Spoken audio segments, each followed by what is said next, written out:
Zaldrizes buzdaris gosdau.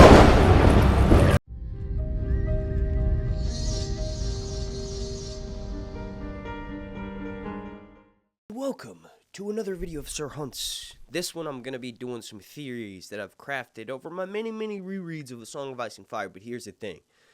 This book has been out, book series has been out since the 90s, right? YouTube has been a thing since 2006, and of course you probably have heard these theories, but this is just my version of them.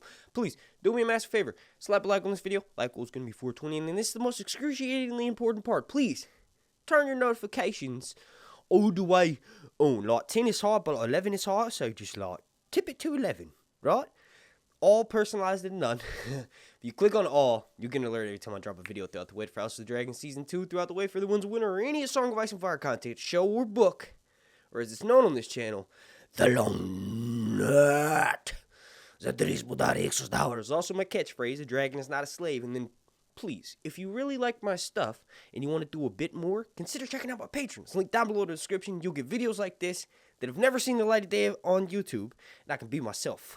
Fully myself in the nude reading books. Go check it out. Links down below in the description. Okay, so the first theory that I want to mention is that, and this one's just for fun, right? Someone randomly left a comment on one of my videos mentioning how, well, the Targaryens, it was a video that I made, like, not all Targaryens are mad, right? It was a live stream. Wasn't that long ago. It was a couple weeks ago, right? But, so the person mentioned, like, Targaryens tend to be more mad than the rest of, like, other kings, right? So, like, in the line of Lannisters, for instance, there's not that many mad kings or Aryan Bright Flames or potentially Daenerys Targaryen or Aerys the Mad King type individuals, and the same with Starks, and the same with Tyrells, and you can even go as far as saying the Greyjoys, right? But that might be taking it too far. Here's the thing. That does have some truth behind it. But for the most part, we don't have nowhere near as detailed a history as the Targaryens, right? So this theory actually involves Rhaegar and Lyanna, as you can see. Rhaegar, the idea is that Rhaegar was just starting to become mad, right? So, like, Rhaegar obviously does kidnap Lyanna, right? Not kidnap her. You could say that he wooed her, right? He's kind of like, a member of the most prominent, powerful house at the time, right? Also, he's got otherworldly features. So silver, white, pale gold hair, and purple lilac eyes in the source material. Obviously not in the depictions we saw on the TV show because the contacts bother the actor's eyes, right? But anyway, he could have very easily seduced her. He could have been like, look, you want to be my queen? You know, Targaryens are allowed to have 2 wives and such. And then it becomes a point of, oh, he ran away with her. But also, his father, the Mad King, Daenerys potentially, right? Obviously Viserys, Arya Brightflame. Targaryens in general can potentially be mad, right? They can become the dragon. So if that's the case, what if he actually did kidnap Lyanna, and that was just the start of him becoming Rhaegar the Mad King? Like, if he had lived longer, rather, his personality would have developed him into a potential Mad King 2.0. It's kind of fun.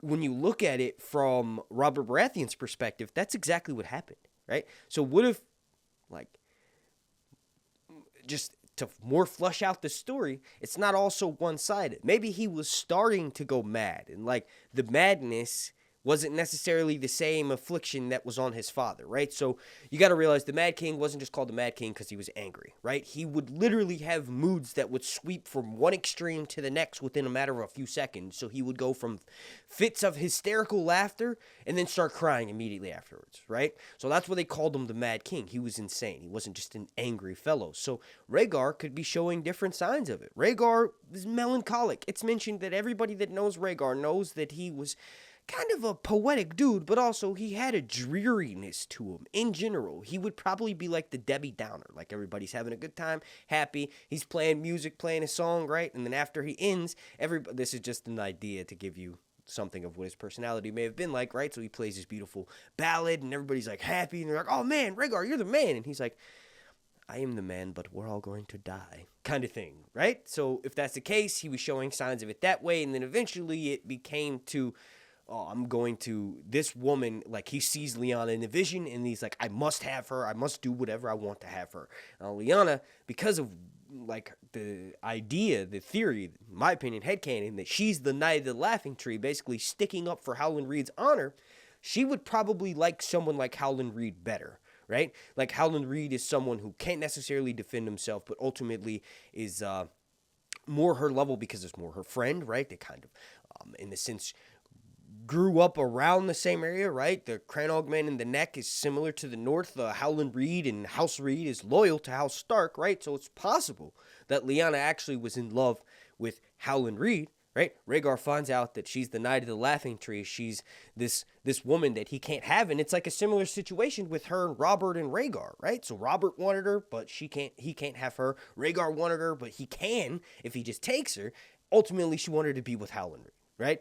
So that's the first theory that I wanted to mention. Obviously, you all let me know what you think about this down below in the comment section. Also, check the link down below because I just did a video with 20 minutes where I talked about how Rhaegar could potentially be Mance Rayder, right? So that kind of nullifies this theory in and of itself because obviously Mance would be the Mad King, right? And obviously doesn't have that personality at all. But let me know what you think down below in the comment section. All right, so the next theory. Oh, by the way, if you are enjoying my new logo right over here, right here, that was done by Reflective Rambling, aka Nalana, aka Cassie, right?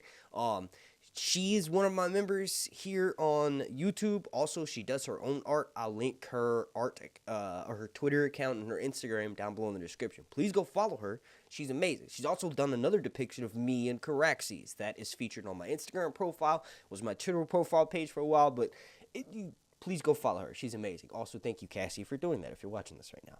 All right, so the next theory, right?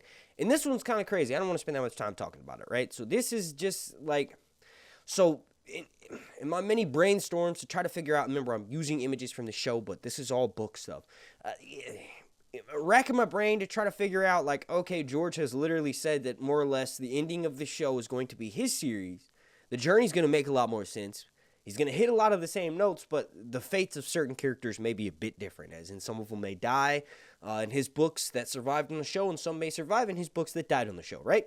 One of the only ways for Breanne to become king, right, is to have Jon Snow acting as his agent. Now, I've said this recently in my theories, or in my live streams, I've mentioned it a couple times. Instead of, Jon acting as his agent, because Jon is very much not a wild card, but Jon is not someone, he's not a kneeler, right? He's, especially after spending time with the free folk, Jon, he all he has to do to get everything he ever wanted was just kneel to Stannis, and he'll be named not a bastard, Jon Stark, King of the North, right?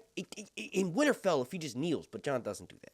So my theory that Bran will be king because Jon will be an agent of his doesn't really work unless, since Jon Snow's still dead in the books, Bran does his thing. Bran worked in Hodor, big deal, big no-no. Bran could potentially work into Jon Snow and then get stuck.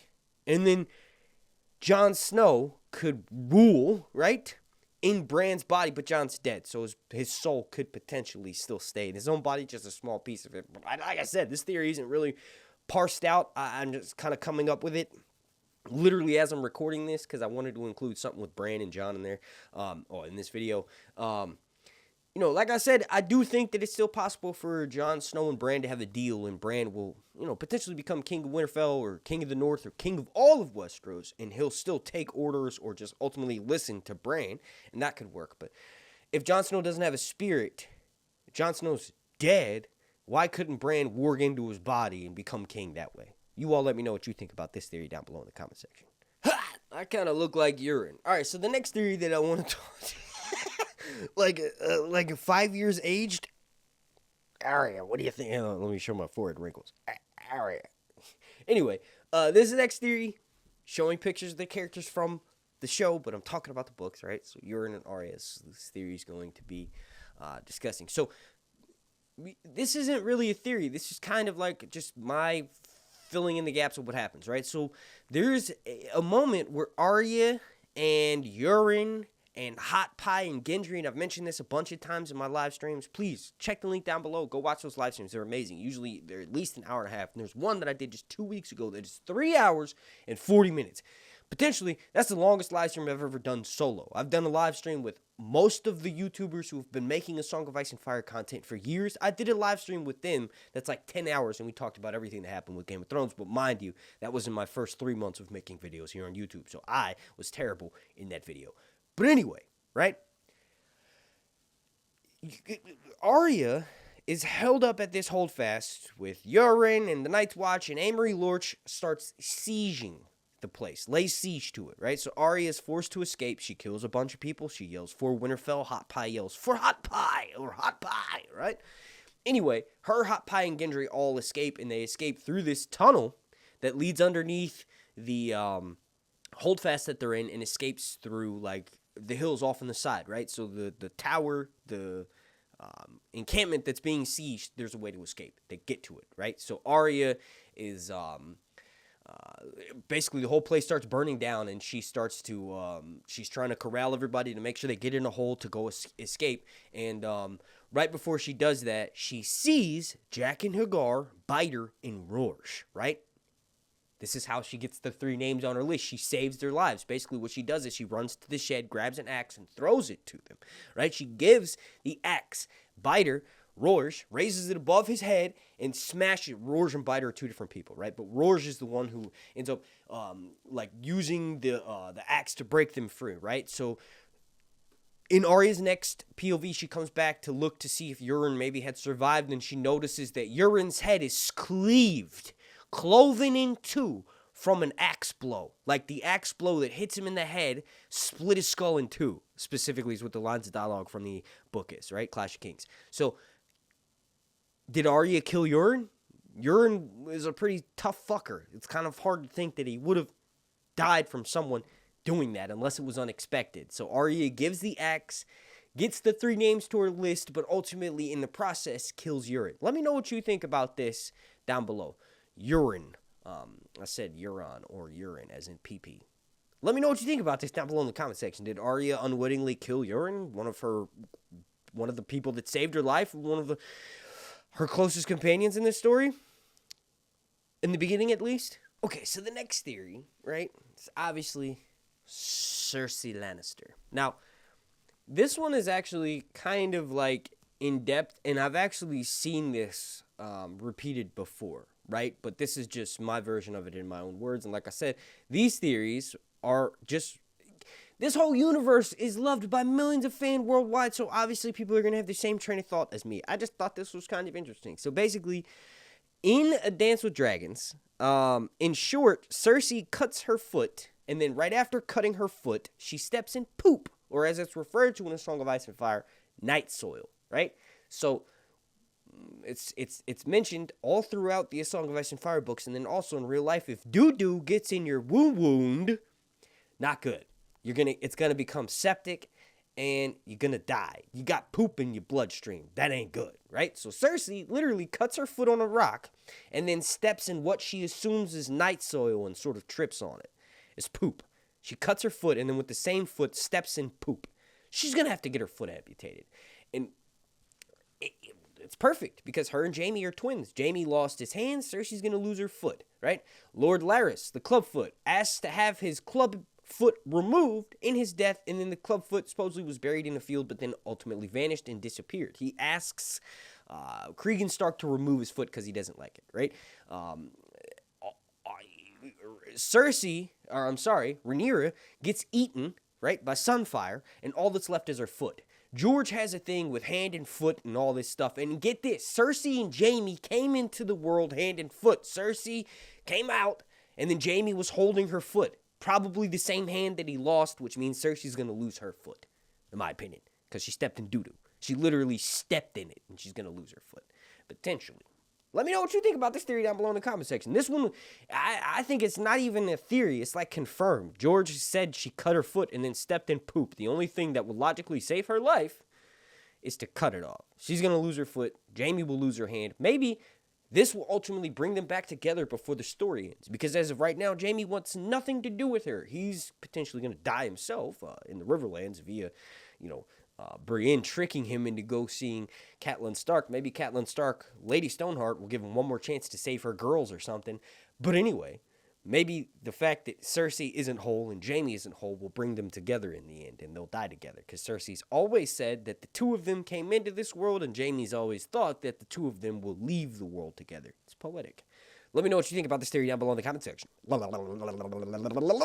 Okay, so the last theory that I want to mention for this video, briefly, I already kind of talked about Rhaegar and him being the Mad King, but you got to realize the events surrounding his birth in the A Song of Ice and Fire books is something that's greatly discussed and theorized about. It's called the Tragedy of Summerhall. Rhaegar's literally born when about a dozen Targaryens potentially die. Now, we don't know the exact events of the Tragedy at Summerhall, but ultimately what we do know is that King Aegon the Unlikely, Aegon from the Dunk and Egg stories, as well as Sir Duncan the Tall himself, as well as the Prince of Dragonflies, most of Aegon the Unlikely's children, they died during this fire, right? So supposedly he wanted to bring back dragons into the world using wildfire. Ultimately, he was going to sacrifice, in my opinion, he's going to sacrifice everybody that was there to bring back dragons. I think he saw visions of Daenerys walking out of the funeral pile at Khal Drogo with dragon eggs and felt the pain and loss that she had just suffered, because obviously Khal Drogo died, the love of her life. He embodied that pain and felt it, and felt like, oh, well, I just lost my whole family. I've got to kill my whole family in order to bring back dragons. Aegon the Unlikely is another person who potentially may be possessed of the Mad King, and it affects Targaryens differently. For the Mad King, it made him do terrible things and commit crimes, and for Rhaegar, it made him do depressing and was melancholic, and for Arya and Brightflame, it made him try to drink wildfire and ultimately killed himself. And then you have his brother, who was a drunken, right, who literally just had dragon dreams, and it made him want to drink all the time to escape the pain, right? So Rhaegar, getting back on track here, Aegon the Unlikely willingly sacrificed his family because he knew that it would bring back dragons, and ultimately dragons are the most important thing in Westeros. He probably got dreams of the Night King and White Walkers and wanted to bring back dragons and willingly wanted to sacrifice his family, but Sir Duncan the Tall, is depicted in art, right? That's not the important part. So Duncan the Tall prevented this, right? He literally, in my opinion, and this is part of the theory, killed Aegon the Unlikely, so his best friend, his whole life, kills Aegon the Unlikely, and then carries out Rhaella, who's pregnant, with Rhaegar. So Rhaegar was the intended sacrifice, one of the intended blood sacrifices in order to bring back magic, but instead, right, bring back magic and dragons, but instead, he survives, and then through his lineage, brings back dragons through the events that he causes, which ultimately creates Jon Snow, puts Daenerys over in Essos, is going to allow their paths to connect. Let me know what you think down below. Maybe this is the fact that he was born into so much death and destruction is what made him potentially want to avoid death and destruction at all costs. And I know I've been all over the place with Rhaegar in this video, but just let me know what you think about these theories. This was extremely fun to make, and it's even more fun to get back into the theorization process of A Song of Ice and Fire, because in my opinion, winter is coming soon.